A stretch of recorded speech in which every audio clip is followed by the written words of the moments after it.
Bueno, su recontra empieza de cuando Milei asume el poder. Lo cierto es que él está antes en lo que es la construcción de la figura pública del actual presidente Milei, y eso lo reconoce justamente Javier, Javier Milei, y es el estratega, es quien desarrolla conceptualmente la posición que toma él en el discurso, en el mensaje, y que como mínimo le puedo decir que sí es interesante porque evidentemente lo que hizo ganar a Milei lo ha hecho presidente. Estamos hablando de que él se para contra la justicia social, él se para contra el Estado tan presente, se para con diferentes cosas, así que de ese punto de vista lo veo positivo. También veo que tiene una capacidad... ¿Positivo que se pare contra la justicia social? Estoy hablando de la estrategia que él planteó y la que ha hecho ganar el presidente. Si ganó es positiva. Yo ahí no puedo... Eso es inobjetable, es algo concreto. Se paró sobre algo que lo posicionó, lo hizo conocido y ganó. Ahora cómo está haciendo la gestión, ¿no? Mal o bien, es otra cosa. Pero él aplicó una estrategia que fue exitosa. Ha hecho ganar a una persona que era quien él asesoraba. Después, le decía que también en este contexto él está tratando de posicionar a Javier Milei como un referente mundial. Pensemos en eso, ¿no? Yo le estoy hablando desde el punto de vista técnico, que es lo que miro. Y fíjese, me paro en una posición crítica. Y otra cosa diferente a la suya.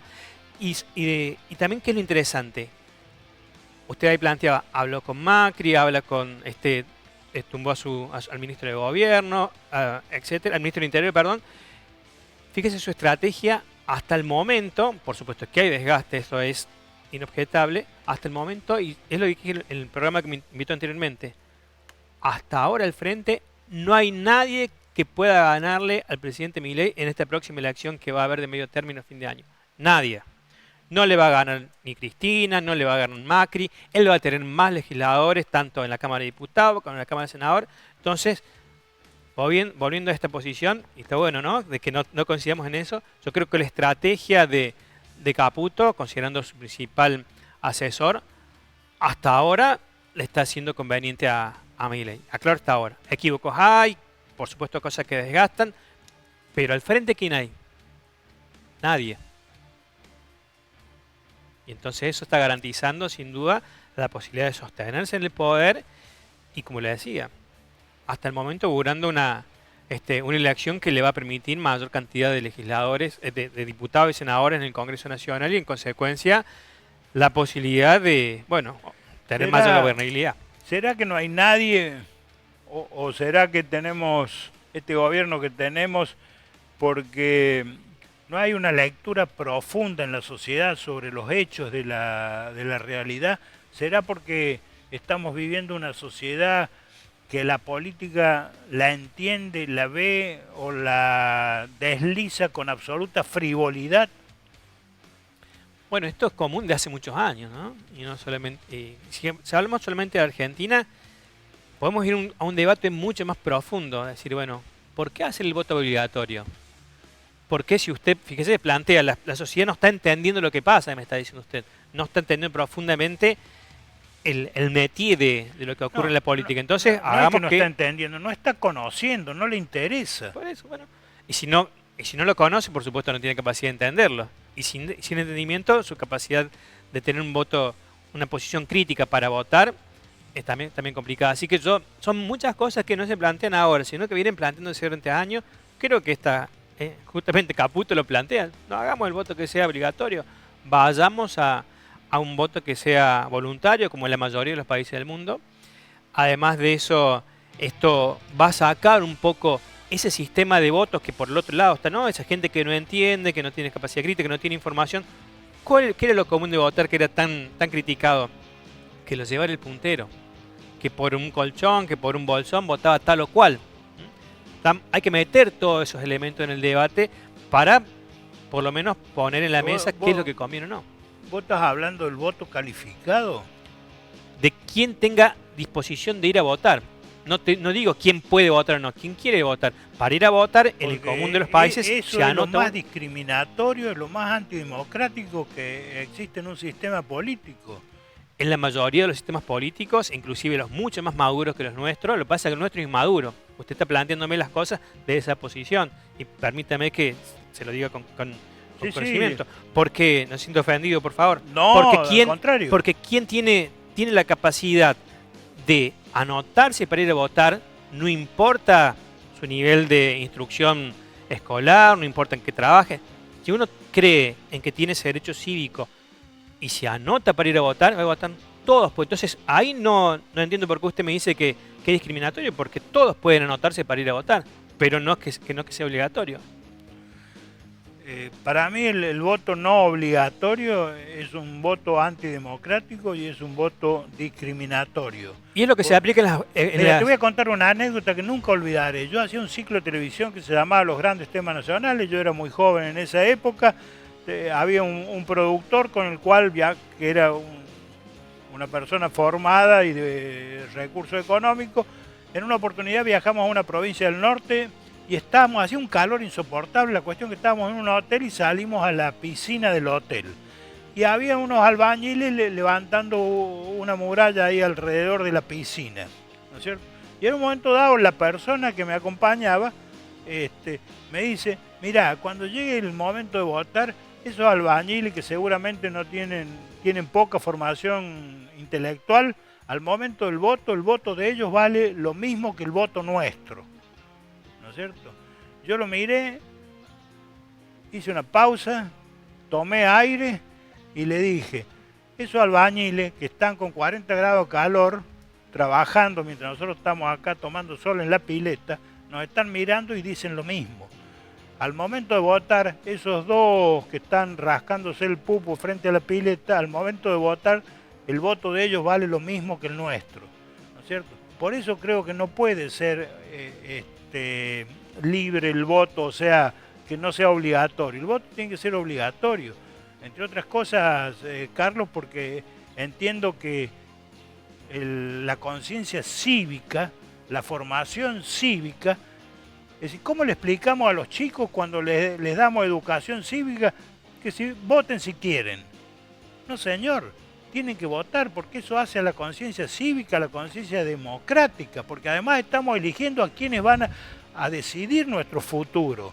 ¿No es cierto? ¿Cómo no voy a ir a votar yo si soy jubilado, si voy a votar a un tipo que está dispuesto a que con el dinero que me corresponde legítimamente como jubilado me lo saque para dárselo al Fondo Monetario Internacional?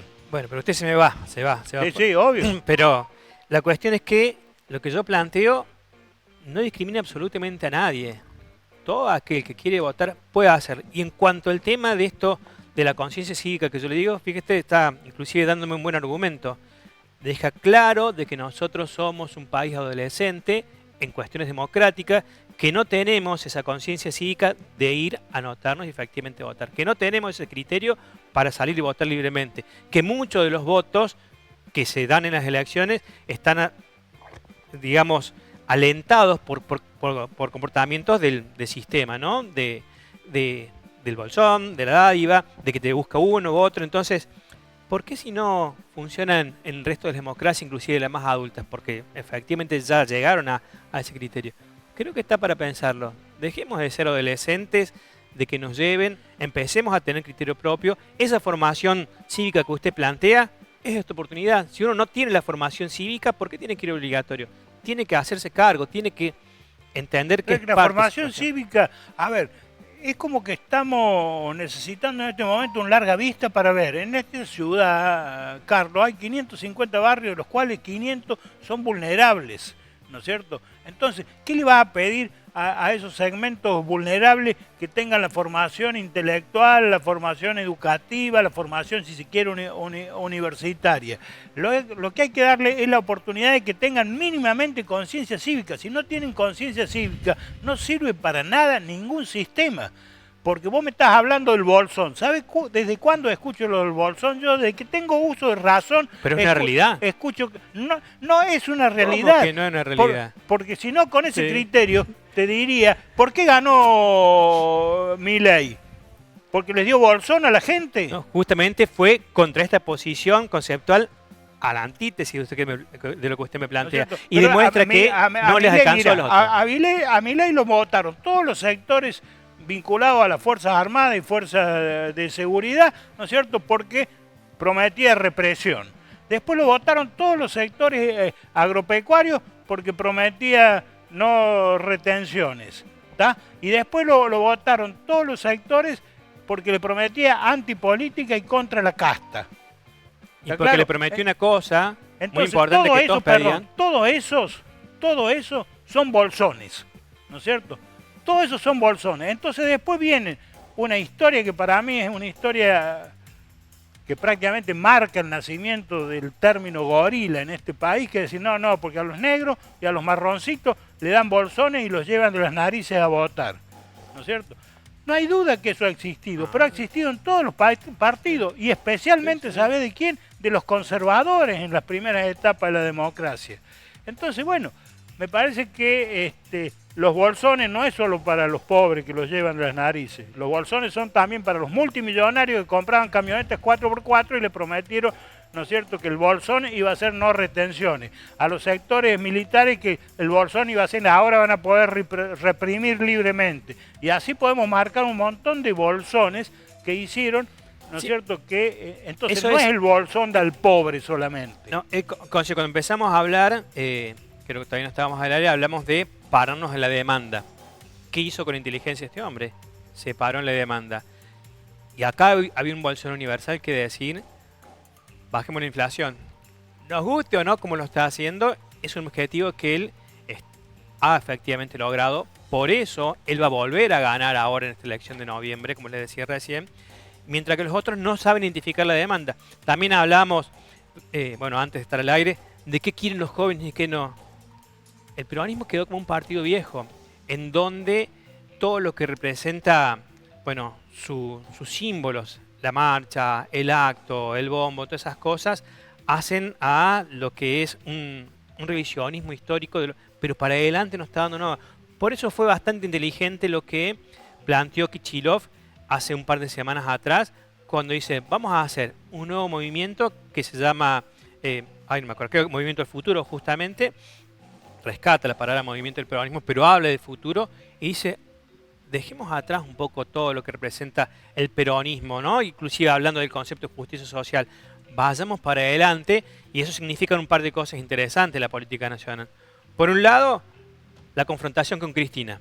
Eso es claro. Eso está del otro lado a lo que él trata de representar en este nuevo movimiento. Y la otra cuestión es que tiene Cristina dos opciones. O lo confronta o se pone debajo de él. Lo que sí ha renegado todos los que firmaron, muchos de ellos que entienden que tiene que renovarse, porque el peronismo tal cual está, no tiene chances, por supuesto, ya de ganar en esta próxima elección, pero tampoco está entregado para dentro de 3 años para una elección nacional. Por eso es inteligente eso. Es inteligente también, ya metiéndonos un poco, siguiendo en la política nacional, ¿no? Me gustaría interrumpirte ahí porque hablaste de los jóvenes. Y hablaste de los viejos en el peronismo.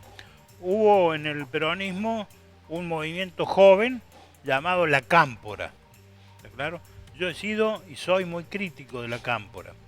La Cámpora vendría a ser la juventud peronista de la tendencia de la década del 70, en la cual yo he militado. Esa juventud del 70, militantes políticos, podían lograr por su militancia estar presos, estar exiliados o estar desaparecidos o muertos, ¿no es cierto? Las nuevas juventudes que militan están con un conchavo en el ANSES o en el APROS o en el PAMI o en alguna repartición, o sea, es la búsqueda del conchavo político. Me gustaría que compartamos este informe de la Cámpora y me des tu opinión. Bueno, la Cámpora también implica la revolución de los incluidos. Son un dispositivo de poder que constituye una franquicia de la gloria ajena, porque la Cámpora quiere capitalizar un momento histórico que no protagonizó, aplaudió. Son nostálgicos de una tragedia que no vivieron, los 70, y cuando son opositores con goce de sueldo. Tiene una concepción melancólica de la política. Vos recién hablabas de la figura de Menem, que dejó una sociedad sin cloacas, pero con 1 a 1, con mundo, pero con persianas de fábricas cerradas, que interpretó muy bien ese país que dejó de ser industrial para ser de servicio, un Dualde que regresó la política al territorio o el territorio a la política, con las manzaneras, con los punteros, con el fortalecimiento de los intermediarios, con el apoyo de los intendentes, y un Néstor Kirchner que generó un partido de sentimientos. Y la Cámpora es un poco una pirámide invertida. También nació de arriba hacia abajo y no de abajo hacia arriba. Y el problema de ese tipo de composición de poder es que tenés cima pero no tenés bases. Entonces solo representás al partido político que te da vida. Si no tenés representación social y no tenés iniciativa política, ¿cuál es tu herencia? ¿A quién representás más allá del espejo? ¿A quién representa la Cámpora? ¿A los obreros? ¿A los informales? ¿A los estudiantes? ¿A los desempleados?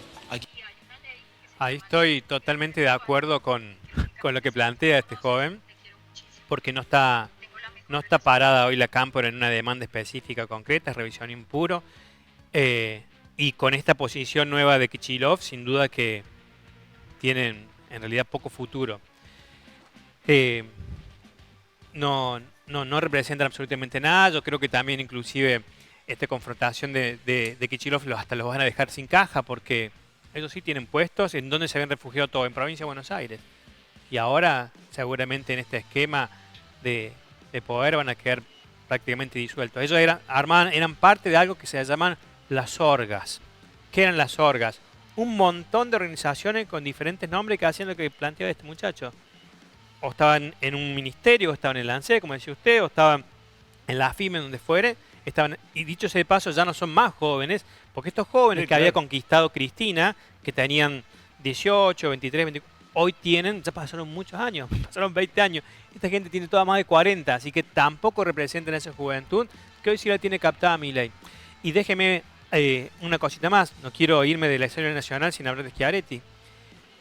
Yo escribí hace un poquito de que los partidos se juegan. Kicillof salió a jugar un partido. Schiaretti por el momento estaba mirando de la tribuna, no estaba jugando. Estaba hablando con uno, con otro, a ver si se organizaba algo. Supuestamente ahora estaría considerando ser candidato a diputado nacional dentro de Córdoba. Pero fíjese, no está parado tampoco en una demanda. Sí está pensando desde una posición conservadora que tiene, que es la que ha sido exitosa para él en este momento, su carrera política claramente, en qué podría pasar para adelante. No olvidemos que Schiaretti surgió del peronismo de base, que vendría a ser el peronismo de izquierda en la década del 70, ¿no? Sí, lo recuerdo muy bien. Pero hablando para adelante, ¿qué es lo que está pensando Schiaretti, sospecho, en el caso de su postulación a diputado nacional? De que esto que yo le digo, que Milei tiene todas las chances de ganar en noviembre, no significa que tiene todas las chances de que su gobierno sea prolijo y exitoso hasta el final. Son dos cosas totalmente diferentes. Sospecho que Schiaretti está yendo a la Cámara de Diputados en este caso para evaluar, bueno, cómo jugar en una crisis de institucionalidad probable que entiendo que puede estar viendo. Por eso es que vería él con buenos ojos postularse para ser diputado nacional. Quiero traducirte, sin tu autorización, que has afirmado que Milei va a ganar la elección de este año, pero que no garantizás que concluya su mandato. Es un escenario probable, ¿no? Ojalá que lo termine, porque siempre es malo que no terminen los presidentes sus mandatos, pero hablamos recién del no respeto institucional en la representatividad del Congreso, en las crisis que tiene con los gobernadores. Recordemos, fueron solamente 6 de 24 que tenemos en su reciente discurso de apertura en el Senado. Entonces, alguna crisis de institucionalidad podría llegar a ocurrir. Entonces, ante esa posición, creo que Schiaretti ve un camino para tener un rol importante desde el Congreso Nacional. En la era de las redes, Carlos, están proliferando obviamente las fake news. Redes más fake news nos están planteando un país hiperpolarizado. ¿Cómo se sale de eso? Bueno, lo primero que tengo que decirle, Jorge, es que es lo común esto en diferentes lugares del mundo. Pensemos en Estados Unidos, ¿no? En donde la polarización de posiciones se ha estremecido, se ha magnificado en estos últimos tiempos. Lo mismo está pasando en Europa, inclusive viendo las elecciones recientes de Alemania, lo que pasó en Francia, la derecha y la izquierda tremendamente polarizada, Usted sabe, yo vivo la mitad del año en Colombia. En Colombia exactamente lo mismo y Argentina es parte de esta situación de movida mundial que termina siendo hasta una posición conveniente para los diferentes actores políticos porque se eligen con quién confrontar, arman esa grieta ilustrada de hace tiempo aquí y a partir de eso sobreviven o no. Entonces la construcción de un enemigo es lo que funciona. En el caso de Milei, ¿quién le habla? Y le habla a Cristina porque sabe que es hoy una líder opositora desprestigiada, con poca posibilidad de confrontarlo, entonces elige un líder débil.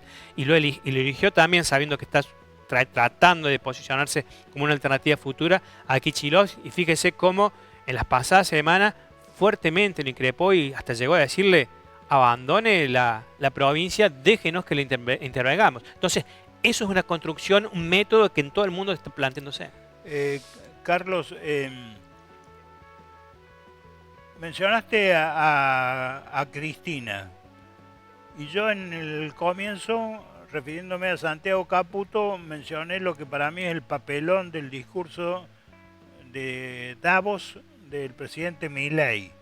Pero también tuvo Milei en el G20, a mi criterio, con otro discurso de papelón. Y confronta con Cristina. Me gustaría recordarte el discurso de Cristina en el G20. Se van a comenzar a cuestionar los fundamentos de la democracia, porque cuando la gente vea que la democracia no le da posibilidades de trabajo, de progreso, de tener casa, de salud, comienzan a cuestionar el funcionamiento del sistema político. Ustedes piensen no en términos de 2 o 3 años, piensen en términos de evolución histórica de la humanidad, lo que ha pasado cada vez que el pueblo no ha podido comer. Y lo digo acá en Francia, cuna de la Revolución Francesa. Cambian los sistemas. No estoy anunciando que el fin de ningún sistema, por favor. Simplemente estoy viendo, mirar con perspectiva histórica y mirarlo con perspectiva de liderazgo histórico y ver que es necesario hacer un cambio en serio. Bueno, es tal cual lo que yo decía, más que perspectiva histórica, lo que yo le planteo es una perspectiva futura en nuestro país, de que evidentemente hay una crisis social, por supuesto que tendrá argumentos pasados, pero están en una etapa, creo, de inflexiva. Hay una situación que hay que reconocer que ha atacado la actual gestión nacional, la inflación con buen criterio, por lo menos con resultados. Veremos qué pasa con este apalancamiento financiero que está ofreciendo el FMI, si efectivamente va a ser productivo o no, si va a permitir escalar. Personalmente también creo que este modelo de gestión económica planteado lleva a que Argentina se parezca más al resto de los países latinoamericanos, en donde el pobre es muy pobre y el rico es muy rico, en donde las posibilidades de estudiar son cada vez más restrictivas, al igual que el acceso a la salud. Hoy, y por supuesto heredado, y esto es importante decirlo, el sistema de salud, por supuesto en crisis, pero comparado con otros países, créanme, es mucho mejor acá. El hospital público no deja que la gente se muera, si eso lamentablemente pasa, pero habrá sido por la situación. El hospital público hoy te operan. Hasta que termine de destruirlo Milei. Hoy te operan, hoy todavía te dan un remedio, pero todo esto viene justamente de una herencia positiva del sistema anterior, de muchos años anteriores. Bueno, pero entonces, en mi perspectiva futura... O sea, aparece una cosa positiva del sistema político anterior. Hay muchas. Yo agregaría miles de cosas positivas. Los derechos del niño. Ahora están discutiendo a ver si bajamos la edad de imputabilidad de los menores, ¿no es cierto? Porque estamos preocupados por los delitos y los delitos violentos. Sin embargo, el 0,4% de los delitos de toda la Argentina son provocados por menores. Y de ellos los delitos violentos de los menores son prácticamente inexistentes en una estadística.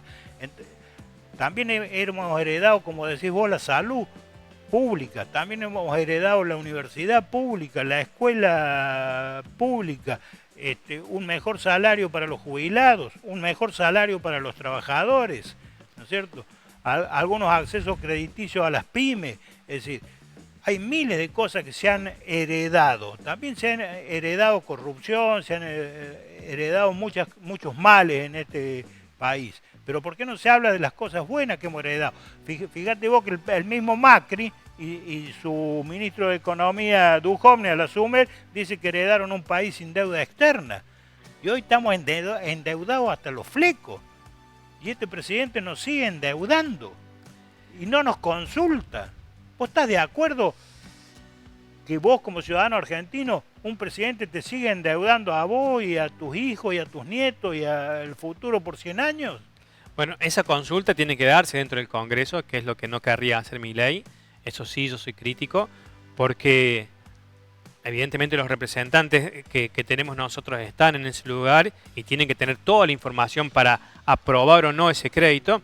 No hacer una consulta popular, porque si no eso se hace ingobernable, nunca efectivamente sale nada. Pero eso aparte está normado, entiendo, hay un proceso que tiene que cumplimentar. Y hablando de perspectiva futura, es lo que yo planteaba recién, ¿no? En esa posición conservadora Schiaretti, que probablemente vean que ante la falta de atención de demandas sociales básicas, pueden llegar esto a, ojalá no ocurra, claro, ¿no? A tener diferentes tipos de situaciones complicadas que hagan, pero voy a un escenario que puede ser probable, que sea muy necesario el acompañamiento de un líder dentro del Congreso para que Javier Milei termine su presidencia de la mejor manera posible, que puede ser Schiaretti. ¿Está anticipando una candidatura de Schiaretti por la famosa Avenida del Medio? No.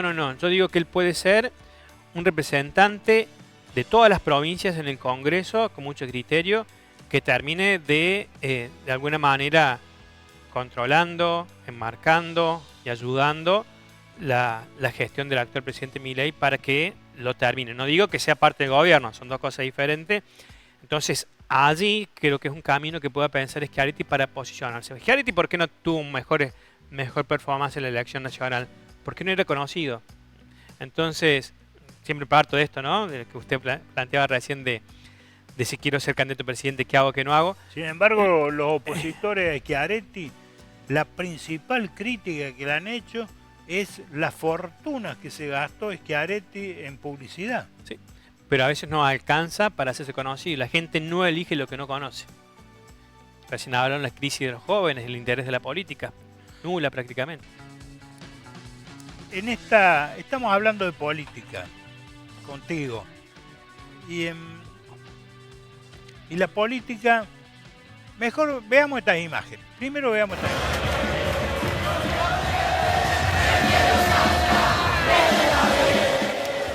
El recibimiento a Talleres, un equipo de fútbol.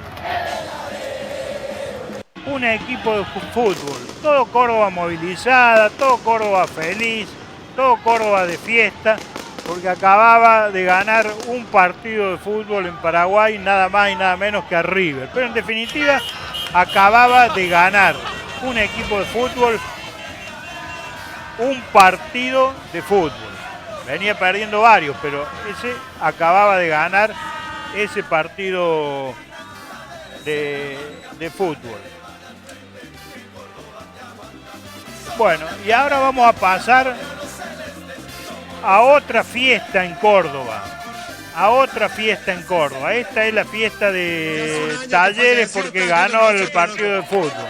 Y ahora pasamos a esta otra. Miren el recibimiento a Belgrano también cuando le ganó a River justamente unos años atrás. Este es el recibimiento a Belgrano.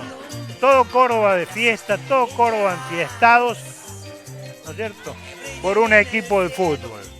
Ya sea primero Belgrano, primero Talleres, como vimos recién, y ahora este recibimiento multitudinario con todo Córdoba movilizada, entre otras cosas por el ascenso que acababa de lograr, por Belgrano.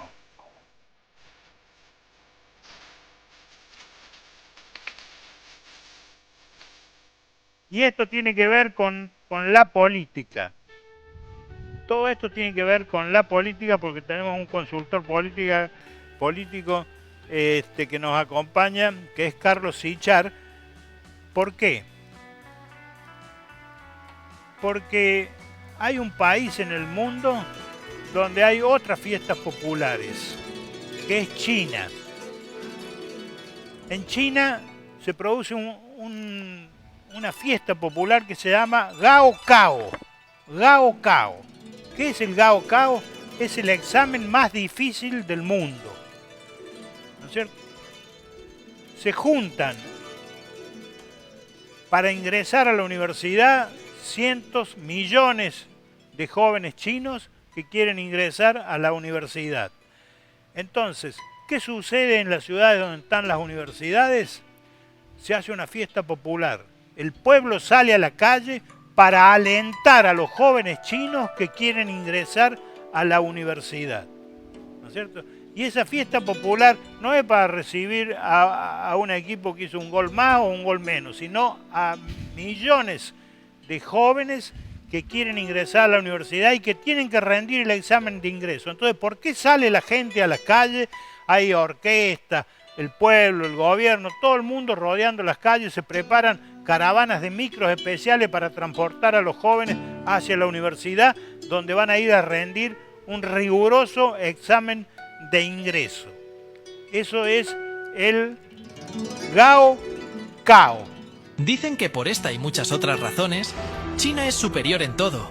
Es que esto que pareciera un desfile para deportistas famosos, pues no lo es. Estos autobuses van llenos de estudiantes que van a hacer algo que se llama Gaokao, que es el examen para entrar a la universidad. Este es un festival que se hace cada año para darle ánimo a sus futuros ingenieros, científicos y médicos que van a ayudar y contribuir al país. El día del examen, las ciudades se paralizan. Las familias salen a las calles para desear suerte a los jóvenes, mientras las autoridades despliegan un riguroso operativo de seguridad que incluye cámaras, GPS y drones para prevenir el fraude. Las penas por intentar hacer trampa pueden llegar hasta la cárcel. Se cierran vías, se suspenden obras cercanas y se organiza transporte especial para garantizar que nada distraiga a los estudiantes en su enfrentamiento con el Gaokao. ¿Tú qué opinas? Bueno, acá salimos a la calle para festejar un triunfo de Talleres o un triunfo de Belgrano, ¿no es cierto? Hoy están empezando clases seguramente en muchas universidades, ni estamos enterados, no nos importa un pito, ¿no es cierto? Y hay cientos de miles de jóvenes argentinos que hoy están haciendo un clic en sus vidas y que debieran tener el aliento de toda la sociedad, porque van a ser los futuros científicos, los futuros médicos, los futuros ingenieros. No les damos ni 5 de pelota, no existe para la conciencia ciudadana argentina. Y eso tiene que ver con lo que venimos hablando con Carlos Sichar respecto de la conciencia cívica. Pero voy a aclarar un poquito esto del examen chino porque es interesante. Es decir, claro, no. También puede ser. No me va a convencer, hay prioridades. Belgrano Hay es mi prioridades. favorito. Ahí tiene. En China hay fuerzas especiales de seguridad que transportan las preguntas de los exámenes, porque las preguntas de los exámenes para ingresar a la universidad son muy importantes, muy difíciles y son consideradas secretos de Estado. Un estudiante chino que copia o hace trampa en un examen de ingreso a la universidad va preso y puede ser condenado hasta 7 años de cárcel. Acá no nos alcanzarían los lugares. La prueba de acceso a la universidad en China es célebre por la rigurosidad que tienen, ¿no es cierto?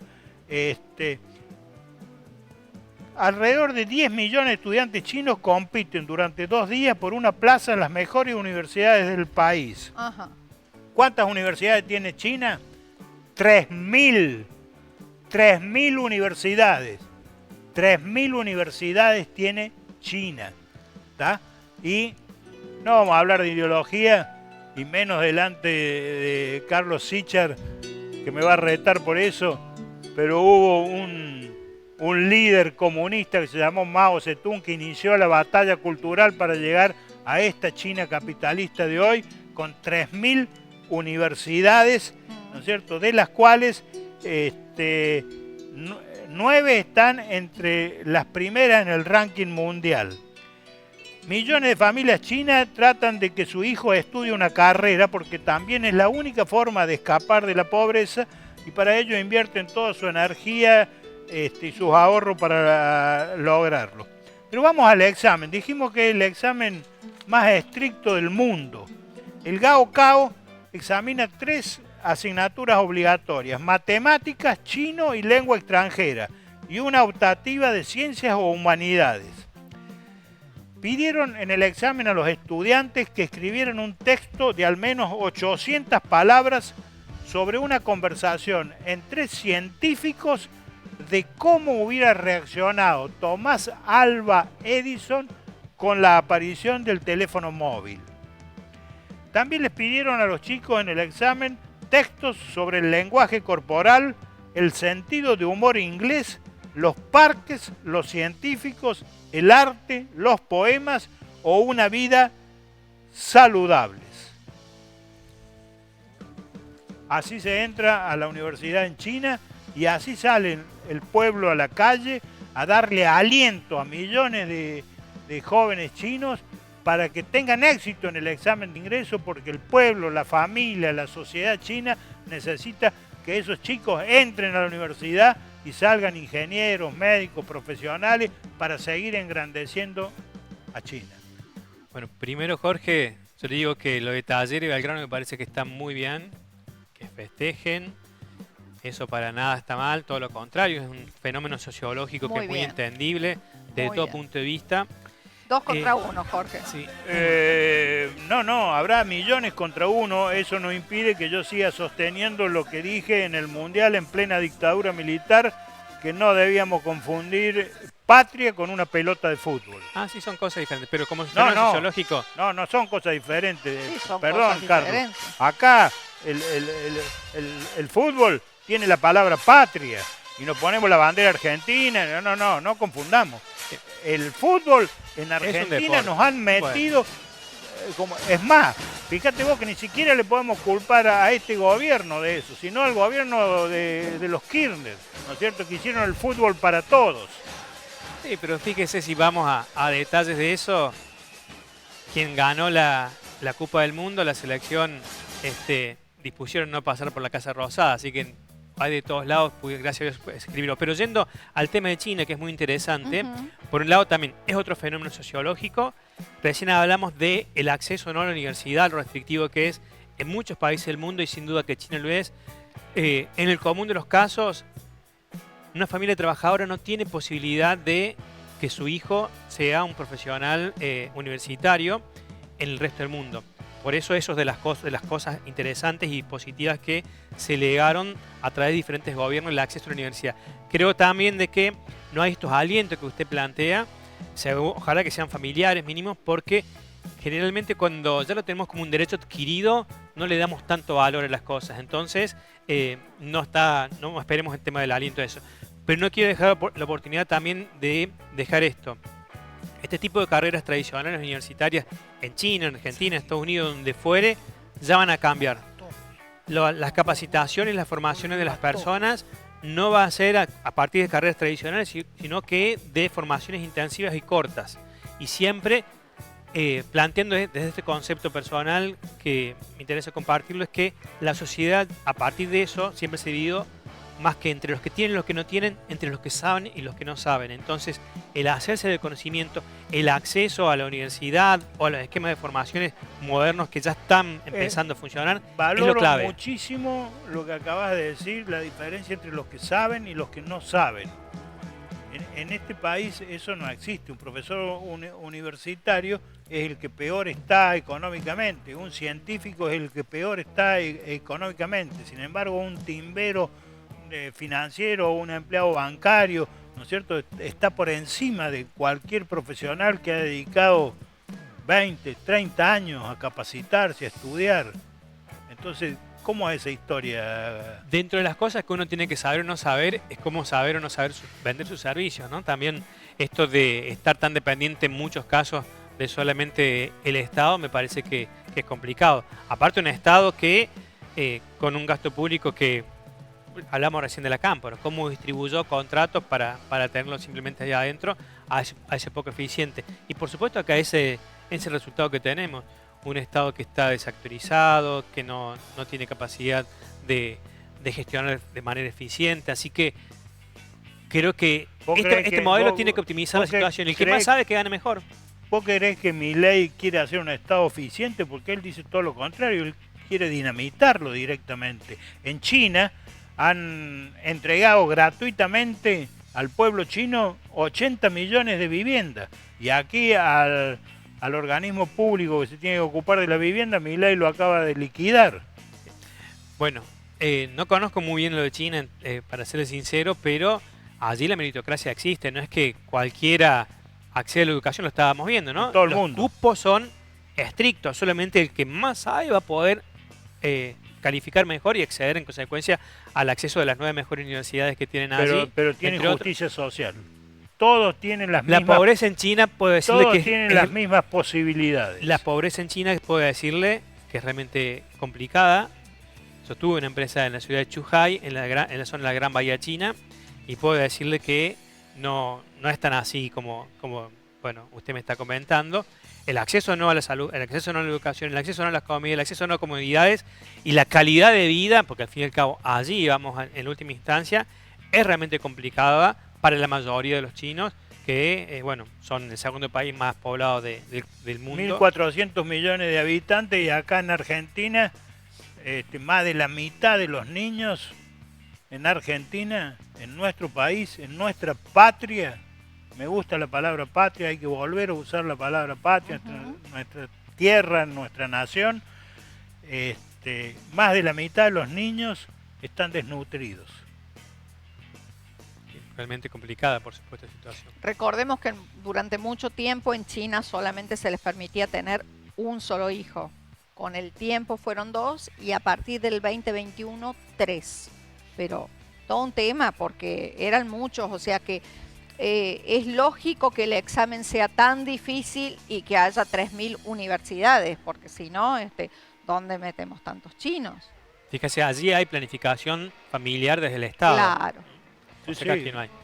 obviamente, pero bueno, de todos modos, a pesar de las redes, Carlos,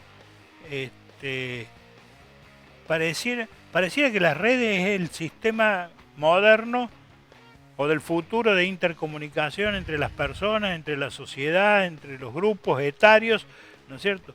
Sin embargo, en las redes no hay ninguna posibilidad de diálogo.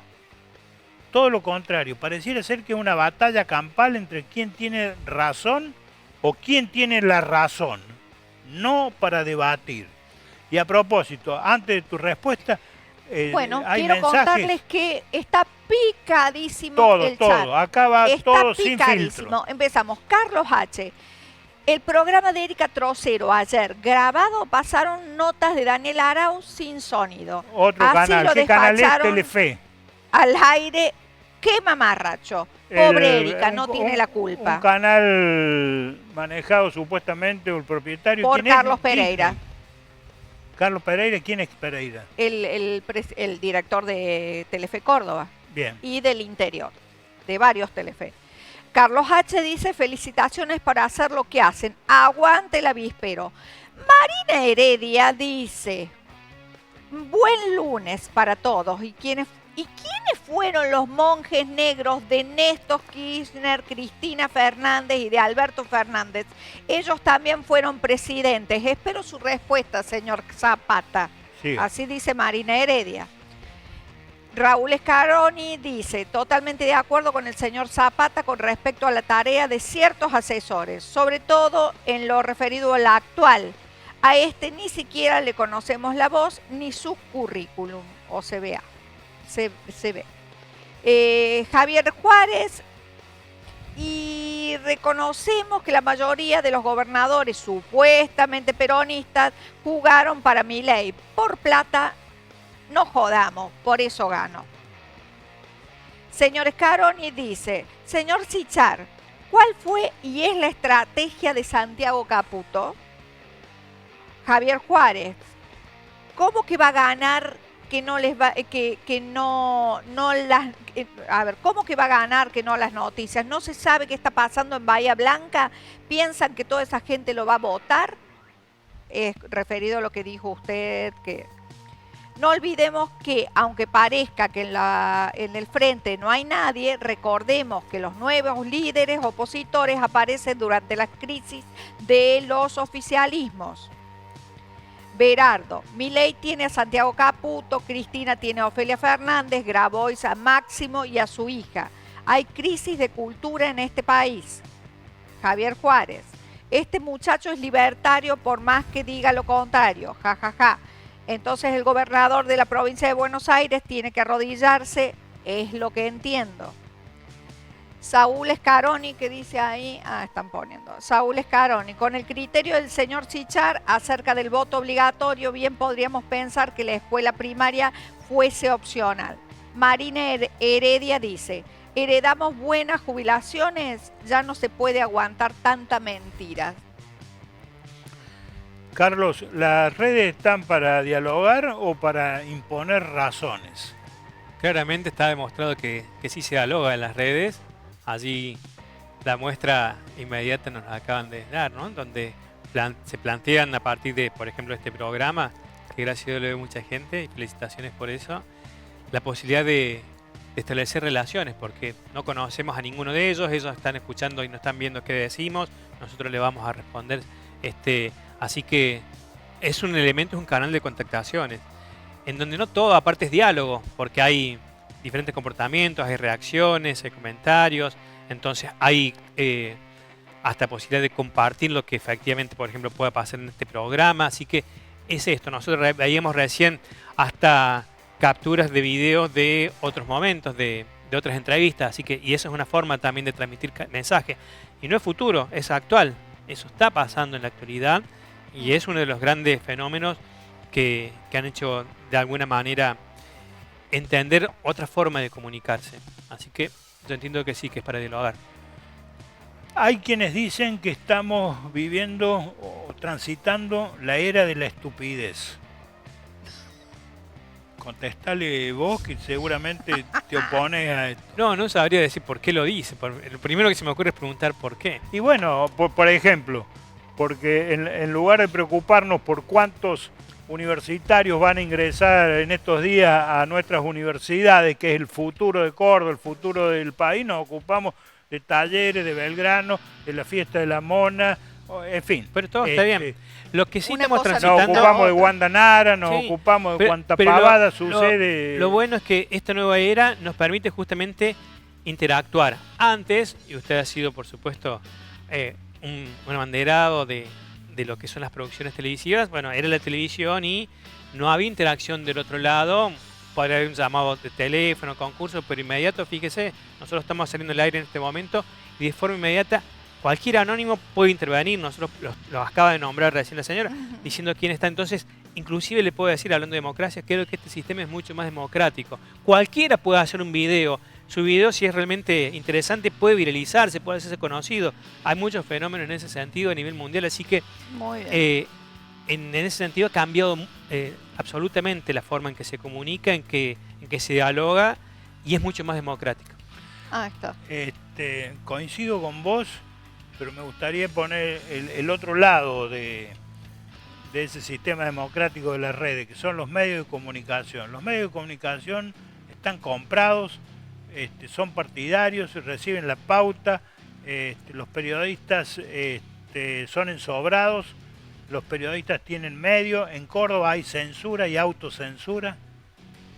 Bueno, yo entiendo que los medios desde el inicio tienen su línea editorial y seguramente tienen... Es La Plata. Bueno, desde el inicio estoy pensando de cuando empezaron los primeros diarios en Argentina y tuvieron posiciones políticas, en todos los casos. Ahora la cuestión de la pauta sí, la pauta no. Las pautas llegan. Claro, las pautas llegan, entonces, por supuesto. Ya una cuestión que escapa de mi conocimiento. Pero es una situación que también a veces los gobiernos le pueden utilizar o no. Bueno, Milei ha decidido sacar la pauta. Y quiero aprovechar esto de que yo no soy liberal, nunca me contrató un libertario para ninguna campaña electoral, porque eso efectivamente son mis servicios. Simplemente tiene miedo. Sí, la posición yo trato de plantearla objetiva, en donde, y por supuesto la ideología existe, eso son en absoluto lo refutan en todo el mundo. No es verdad que la ideología desaparecieron, todos la tenemos. ¿Existe la ideología? Sí, señor. Sí, Carlos señor. Sichar. Sí, señor. A ver. Si no sabes en qué dirección se aprieta un tornillo, recuerda siempre que la derecha oprime y la izquierda libera. No falla. Repetilo, por favor, Matías. Si no sabes en qué dirección se aprieta un tornillo, recuerda siempre que la derecha oprime y la izquierda libera. Claro, estar en un ¿Qué tornillo. estamos hablando? Pero es un Sí, tornero. ¿De qué estamos hablando? De No la se puede ideología. comparar. Pero Sí. por favor. Sí. Siquiera volvemos a hablar de la planificación familiar china, ¿no? Claro. Con lo que pasa en Cuba. Bueno, es una cuestión que, bueno, acá no hay gobiernos perfectos, por supuesto. Son bastante parecidos en muchos sentidos. Todos provocan disconformismo siempre. Y ahí está la posibilidad, ¿no? Hablábamos de la democracia, de la disposición de ir a votar con conciencia.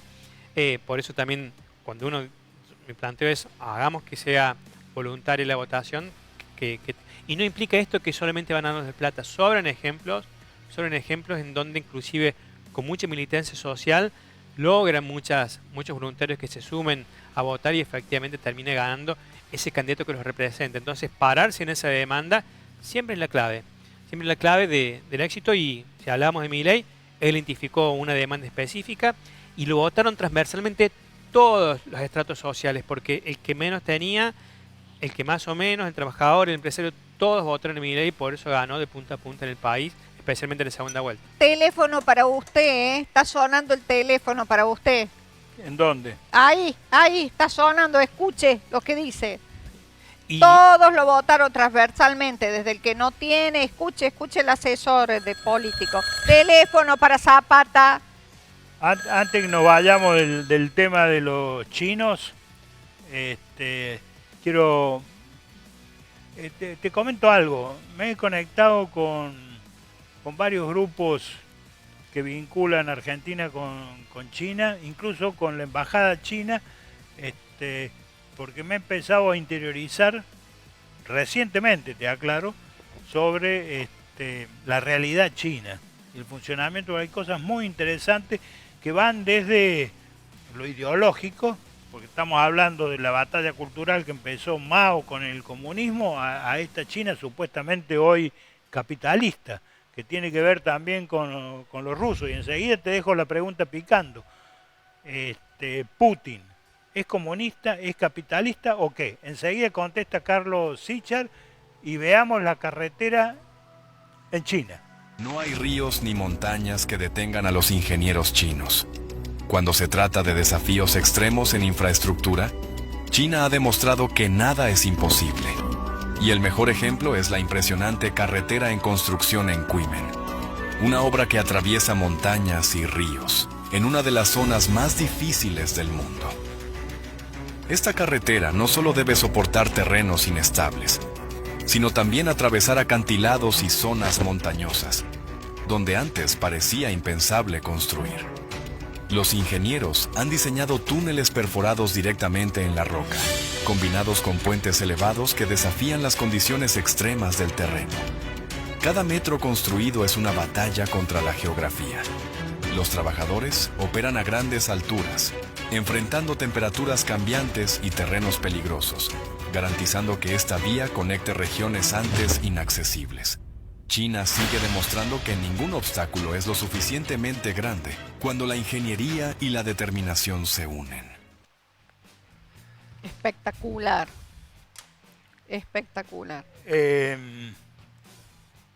Carlos, le voy contestando. vamos contestándose. Bueno, evidentemente la evolución de los tiempos, las ideologías se han ido adaptando en estrategias. Y esas estrategias por ahí, o esas posiciones ideológicas, tienen representantes en países muy importantes. Por ejemplo, Estados Unidos, siempre lo identificamos con el capitalismo más duro, inclusive en muchas literaturas hablado representado como capitalismo salvaje, en China con el comunismo. Y lo cierto es que, sin dejar de tener esas esencias conceptuales, se han ido adaptando en estrategia. Lo mismo que Rusia, y que tratan en consecuencia de posicionar una estrategia geopolítica en donde está la ideología, por supuesto, instalando para tratar de tener su mejor posición en el mundo económico, en el mundo social, en el mundo de la geografía también. Y hablando específicamente de Rusia, sí hubo un gran cambio a partir de la perestroika, recordemos, ¿no? Cuando cuando cae el muro, ahí empieza a transformarse un poco ese modelo comunista que estaba fallando en gran sentido y trata de integrarse un poco más en los mercados. Y el capitalismo también dejó de ser tan salvaje y empezó a tener un modelo con un Estado mucho más presente. Quizás el abanderado en ese sentido fue Alemania, con un capitalismo renano que se llama, en donde el Estado, a través de la cobertura de salud, la cobertura social, empezó a estar muy presente. Cosa que funciona en muchos países, especialmente de Europa, en donde este capitalismo tiene muy presente el estado de bienestar social y así efectivamente sobrevive desde una posición, pero en donde el mercado es el que termina siendo de todas formas protagonista en la evolución económica de las sociedades. Dicen que después de la invasión rusa a Ucrania, la imagen positiva de Putin en Rusia ha aumentado notablemente. Y esto me lleva a una comparación. Trump, ¿no es cierto?, en Estados Unidos aparece ahora como el nuevo nacionalista, defendiendo los intereses nacionales de los norteamericanos. Trump, capitalista, ahora transformado en nacionalista. Putin, que viene de un comunismo, ahora también transformado en nacionalista, defendiendo los intereses nacionales de Rusia. Y la OTAN boyando ahí, perdida, la OTAN con Europa, boyando en el medio, perdida, sin ubicación. Y nosotros en Argentina, ¿de qué lado estamos? Primero, referencia a lo que hablé minutos atrás, ¿no?, de lo que estaba pasando en diferentes lugares del mundo, de las posiciones contrapuestas, y en donde una de esas posiciones de gran raigambre son los nacionalismos, ¿no?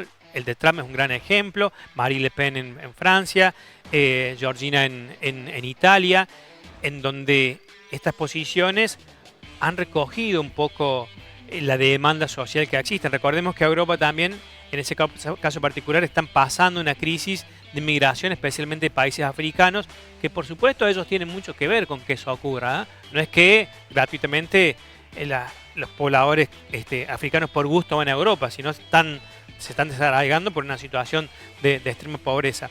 Pero, ¿qué es lo que está pasando en Argentina y qué está pasando alrededor del mundo? Bueno, Argentina lo que está eligiendo es una banda, es un bando, mejor dicho, ilustrativamente, ¿no? Porque sí hay una competencia mundial, volviendo a la ideología y la geopolítica, una competencia mundial especialmente entre Estados Unidos y China, ¿no?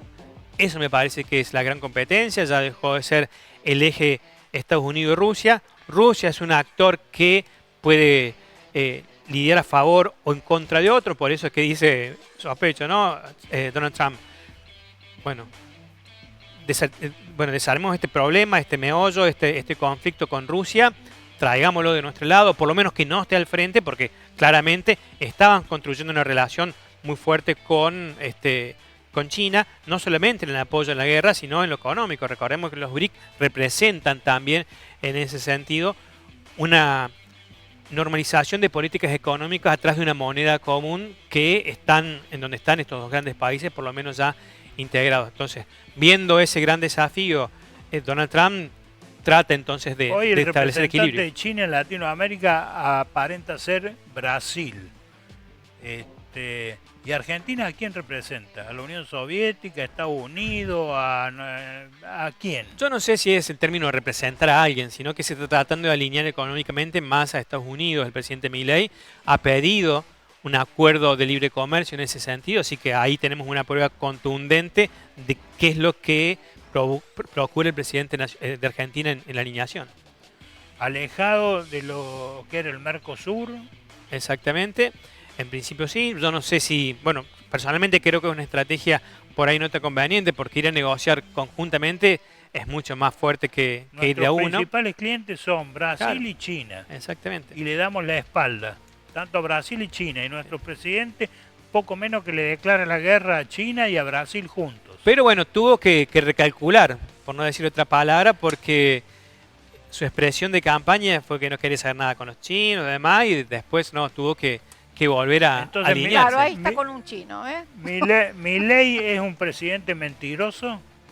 No, bueno, como todos creo que ha mentido Milei. Como todos los presidentes ha mentido, sí, pero ha tenido que volver sus pasos y plantear una estrategia diferente con respecto a China. Ah, esa es otra cosa. Ah. Replantearse las cosas no quiere decir que haya mentido. Uno ¿Qué puede mentidos? replantear las cosas. Que ha mentido, sí, como cualquiera de nosotros ha mentido, pero ya no quiero ir con la cuestión estrictamente de ponerlo como si algo bien de- es un tema muy puntual, el tema de las criptomonedas y todo, ¿vos creés que ha robado con la criptomoneda? ¿Vos creés que ha estafado? ¿Vos creés que ha cometido delito con las criptomonedas? Bueno, yo no Te sé. libero de la respuesta precisa porque se Sí. trata de un tema que obviamente hace falta el conocimiento de la causa judicial, ¿no? Bueno, justamente le voy a responder eso. Yo no soy un experto en derecho digital. Lo que sí puedo decirle que ha provocado esto en la sociedad un reparo con ese comportamiento del presidente y que, como siempre hablamos de los diagnósticos, de las encuestas que andan circulando últimamente después de ese evento, bueno, le ha bajado su nivel de calificación positiva. De todas maneras, tenía ese margen de equivocación para esta elección que digo. No sé que la persona que escribió recién decía, ¿por qué doy por hecho que gana? Actualmente el escenario daría que él va a ganar. Su fuerza política está constituida prácticamente en todas las provincias. Vos Llevando dijiste que candidatos va a ganar porque no tiene nadie enfrente. especialmente por eso. Hay que ver qué pasa en estos meses. Si alguien se posiciona fuertemente, hay dos opciones. O alguien se posiciona fuertemente que le permita competir, o algo tremendo que pueda hacer él que lo opaque totalmente y que lo baje el nivel del resto del mundo. Pero hoy él está mejor en este escenario, en este día está mejor. Bueno, vamos con Carlos Sichar al último ping-pong político, aprovechando su experiencia, su sabiduría, su capacidad de análisis. La información, Carlos, en la actualidad no tiene fuentes. Yo que vengo del periodismo dinosaurio, había que tener 3 fuentes, había que chequearla. Cuando empecé en Radio Universidad, en el informativo, no podíamos escribir el nombre de una persona. Si había un accidente y teníamos el nombre que falleció Juan de los Palotes, decían, necesitamos 3 fuentes que certifiquen que el fallecido es Juan de los Palotes. Bueno, hoy de esa realidad periodística de dinosaurios, ¿no es cierto?, pasamos a esta actualidad donde se viraliza cualquier cosa y cualquier mentira. ¿Es así? Es una estrategia. ¿Estrategia? Así tal cual, especialmente la política, en donde se instala algo que no necesariamente es cierto y después el problema es tratar de aclarar que esa cosa, por ejemplo, no es cierta. Entonces, por ejemplo, en las campañas electorales se sabe hacer. Después, ¿qué ocurre? Recién hablamos del tema de las criptomonedas, ¿no? De la cripto Libra. ¿Qué hacen? Traen un tema periférico al centro de la escena con el objeto de tratar de que sale menos de esta cuestión. Esto igual de todas maneras tiene sus años porque es una estrategia que utilizaba Perón, Getúlio Vargas, pero bueno, traer cosas que no son necesariamente ciertas y que hacen a la provocación de la construcción de una agenda es una estrategia que usan los políticos. O sea que la estrategia que usa Milei o que usaba Durán Barba, vos decís que la usaba Juan Perón. Sí. De traer temas periféricos al centro de la escena, sí. Getúlio Vargas de Brasil también. Sí, sí. Pero están libros eso, por eso se lo comenta. Está hiper estudiado. Mencionaste la palabreja que hoy todo el mundo maneja, aunque casi nadie entiende, de criptomoneda. Yo te voy a tirar otra palabreja que es cleptocracia, o sea, gobierno de los ladrones. ¿Existe la cleptocracia en Argentina? ¿Vivimos en cleptocracia más que en democracia? O sea, cleptocracia, gobierno de ladrones. Hay una medición que hace Transparencia Internacional que identifica, o por lo menos valora, a los gobiernos de todo el mundo y los pone en un ranking de corrupción. Argentina todavía está dentro de, lamentablemente, los primeros lugares de ese ranking. Estamos como 20 y pico, pero con un alto nivel de corrupción. Hay algo que caracteriza desde la llegada de la democracia a la Argentina, o en este último periodo democrático, que es la reelección. Acá en Córdoba hemos tenido 3 gobiernos de Angeló, 3 de las otras, otro tanto de Schiaretti, en fin. La reelección es antidemocrática. Yo digo que no una reelección. Yo soy partidario de que exista reelección, pero limitada en la cantidad de veces. Pero existe Sí, porque la uno elige. reelección. Estamos hablando recién eso, ¿no? De la capacidad de Sí, elegir pero a alguien o no. la democracia necesita la alternancia en el poder para poder controlar al que se fue. Sí, pero también la libertad de poder ser elegido y de que lo elijan. Eso también es democracia. Pero Es la base de la democracia democracia. sin control no hay democracia. Sí, estamos de acuerdo en todo, en todo. Que haya democracia, que haya control, de que haya alternancia y que todos pueden ejercer su derecho a elegir y ser elegidos. En la provincia de Mendoza no hay reelección y tampoco hay nepotismo, porque es decir, la desvergonzada política argentina, llamada democrática, dice, bueno, si no pueden reelegir a mí, la pongo a mi esposa, ¿no es cierto? Santiago del Estero. Pero o, bueno, o a mi hijo, bueno, ¿no es cierto? Y heredan. Entonces, la siguiente pregunta es, nepotismo. no, absolutamente no. Pero existe No, sí, tremendo. por supuesto que existe. Nepotismo. Sí. Eso existe. Todos los parientes los meten en cargos públicos. ¿Sí? Eso pasa. Vamos al presidente, tiene su hermana al lado, ¿no? Pero bueno, existe eso. Es malo. Si me preguntan, bueno, para mí es malo. ¿Es malo tener la hermana al lado o es mala la hermana de Milei para la política argentina? Es malo el nepotismo en general. Claro.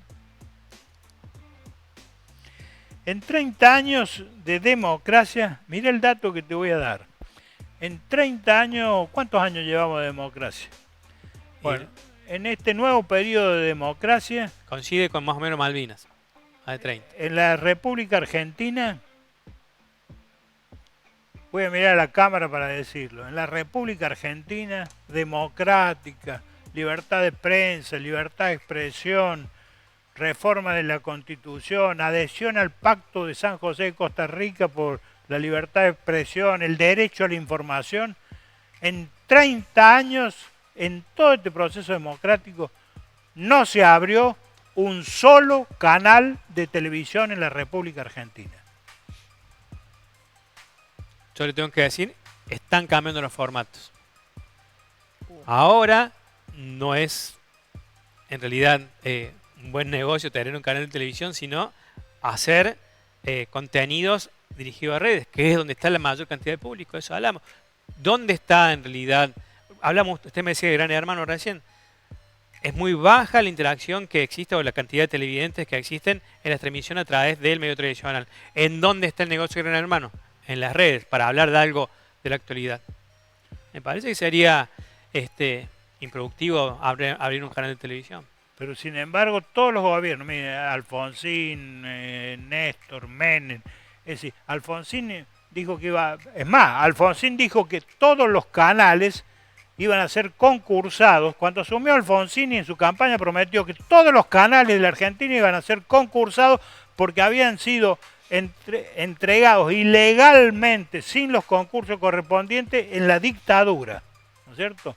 Bueno, asumió y el grupo Clarín lo aplastó al pobre de Alfonsín y no pudo llamar a un solo concurso. Después Menem prometió no sé cuánta cantidad infernal de canales con Julio Bárbaro, otro atorrante cachafaz, ¿no es cierto?, que llegó al Confer en esa época y aplastó también la posibilidad de que se licitaran y abrieran nuevos canales de televisión y que se concursaran. Y así fueron pasando los gobiernos. Ahora llegamos a este periodo donde coincido con Carlos, donde ya no sería muy relevante que se abran nuevos canales de televisión porque los canales actuales están desapareciendo, pero entre otras cosas porque no han tenido la habilidad. Ejemplo, en Córdoba hay 3 canales de televisión. ¿Hay algún programa infantil? ¿Hay algún programa para jóvenes? ¿Hay un programa de debate político importante? ¿Hay un programa de investigación? ¿Hay un programa de denuncia? No hay nada que no sea la pauta oficial del gobierno para pagar los sueldos al personal y los costos del canal y el resto mandar a Buenos Aires para que los gerentes virreyes en Córdoba conserven su conchavo salarial. De todas maneras, este fenómeno de la falta de atención a los canales de televisión no solamente es de Córdoba, Argentina, sino que de todo el mundo. Y la misma crisis padecen las radios, la misma crisis padecen los diarios de papel, en donde, bueno, hasta New York Times desapareciendo porque, bueno, usted habla del Grupo Clarín, despidió hace 2 años a una importante cantidad de redactores porque ahora todo lo van a hacer con IA y ya efectivamente funciona. Entonces, las plataformas son otras, los canales son otras, el público está teniendo esos nuevos canales, entonces estos otros ya quedaron con, bueno, nosotros que todavía somos de las generaciones que miran algo de televisión, que escuchan algo de radio. Otra vez estaba con una persona que trabaja con nosotros y fuimos a una reunión y dice, bueno, ¿qué escuchás de radio?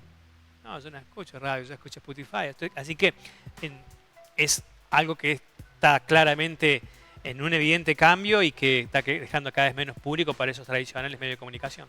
Sí, pero insisto, y es tema para debate, un cordobés puede ver televisión de Brasil, de Chile, de Francia, de Estados Unidos, de la BBC. Yo suelo ver mucho material documental de la BBC de Londres, incluso producido por cordobeses, pero que salen a través de la BBC de Londres. Podemos ver la RAI de Italia, podemos ver televisión alemana, pero no podemos ver un canal cordobés. Sí. Evidentemente, el tema más que canal, ahora sí, producciones cordobesas. Ahí quiero que apuntar que esas producciones después se puedan ver pero en ¿cómo, diferentes cómo plataformas. va a haber producciones cordobesas si los dueños, fíjate, los dueños de Telefe están en Disney o en la India o en no sé dónde? Pero no estoy hablando de producciones televisivas, porque estoy hablando de producciones, ya ha habido productoras cordobesas que han hecho buenas series, buenas películas, se vieron en otras plataformas, así que por ese lado estoy pensando más que ponerme a competir con estos canales que vuelvo a decir, como usted dice, hoy son sucursales, oficinas de gestión nada más en otros lugares y donde todo se decía en Buenos Aires. Nos queda 1 minuto. Sí. Córdoba, ¿es peronista, radical o libertaria? Conservadora. Córdoba es conservadora y a partir... Pero no me hagas trampa, Carlos. Los peronistas, hay mucho conservadurismo en el peronismo, en el radicalismo ni hablar, y en lo libertario, ¿para qué vamos a decir? Sí. Creo que es un peronismo conservador. Esa es la base. Que en este último tiempo se abrió la recepción de, más que nada, de figuras de representación de otros partidos. Por eso entendemos...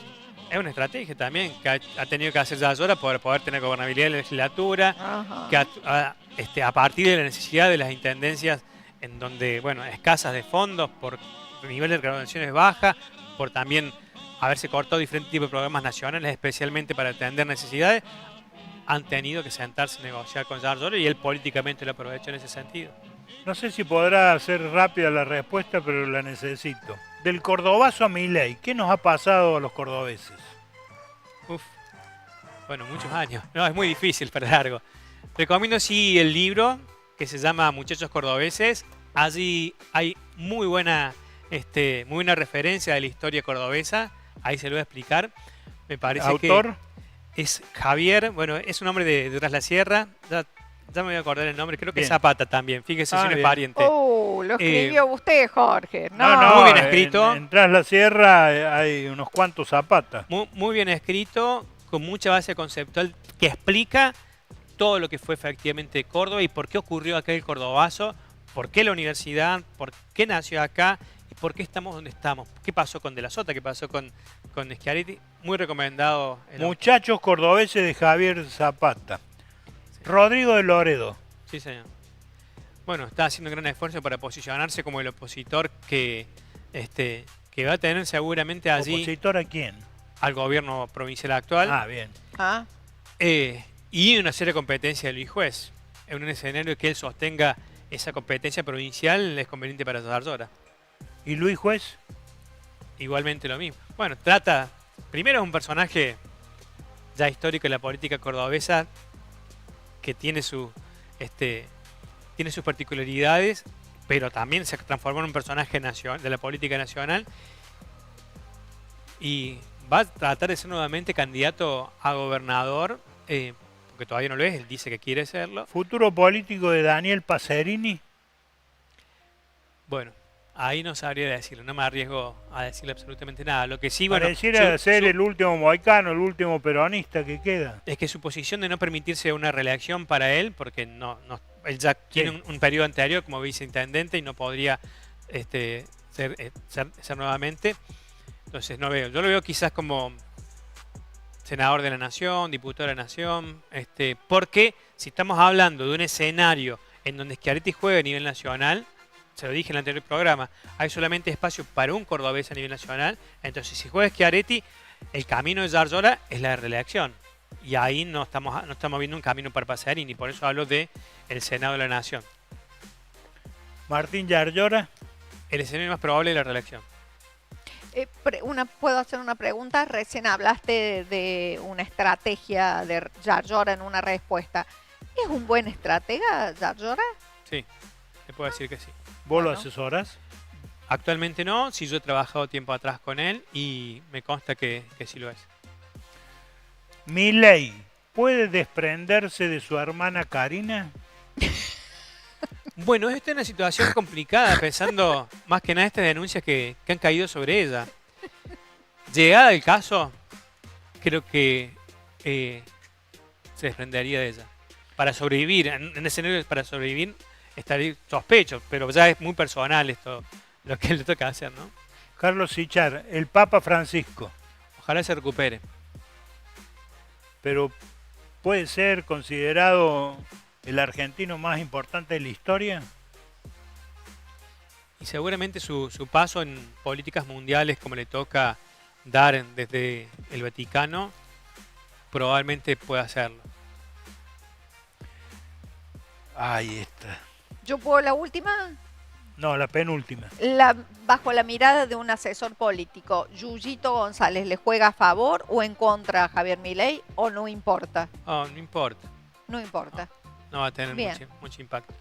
Bien, puede salir con Mirta Legrand que no le va a afectar. Ah. Bueno, ¿Está de moda en estos tiempos y en materia política ser facho? Bueno, pasa que hablamos más que nada de los nacionalismos, si es por ahí el facho, ¿no? El facho que representaba Mussolini, que de ahí viene el término. Nacionalismo de derecha. Bueno, actualmente ese nacionalismo está en auge prácticamente en todos los países de Europa, en Estados Unidos también, como hablábamos. De alguna manera, fíjese, hasta de la posición de defensa del actual presidente de México habla desde el nacionalismo también, y es lo que también entiendo está funcionando en Argentina con Milei. Te cierro la última pregunta con una frase de José Manuel de la Sota. En política no hay amigos, hay cómplices. upa. Qué bien. Bueno, eso lo dijo José Manuel, que quiere ¿Será, si a favor, no sé si ¿será así o será un error de José Manuel? Yo creo que puede haber, creo que hay las dos cosas. Que existen las dos cosas en el mundo de la política. ¿Pero hay amigos en política? Hay gente que se ha hecho amigos, se ha casado, se han formado familias de la política. Así que vínculos emocionales fuertes lo provoca también. Carlos Escuche, qué linda Sichar, canción. Qué linda canción de José Manuel. Carlos, Saludos. Placer. 1.000.000 de gracias Sí. por el esfuerzo de haber venido, por Placer. acompañarnos y por aportarnos tanto conocimiento y tanto análisis valioso para este programa. A ustedes, una cosita nomás. Sí. No vamos a ir sin responderle a la señora. Quizá me equivoco, desde mi punto de vista, uno de los monjes negros, no puedo decir el único, que estuvo Néstor Kirchner, se llama Juan Carlos Mazón, que fue sí el secretario de la unidad de presidente, no solamente de él, sino también de Menem, también de Duhalde, y también se sostuvo con Néstor Kirchner. Después de Cristina, podría decir que su hijo. ¿Podría ser? Su hijo. Ajá. Máximo. ¿Y, Sí. ¿Y de Alberto? Bueno, creo que claramente no tuvo ninguno. No tuvo ninguno. Y según usted, ¿quiénes eran los monjes negros?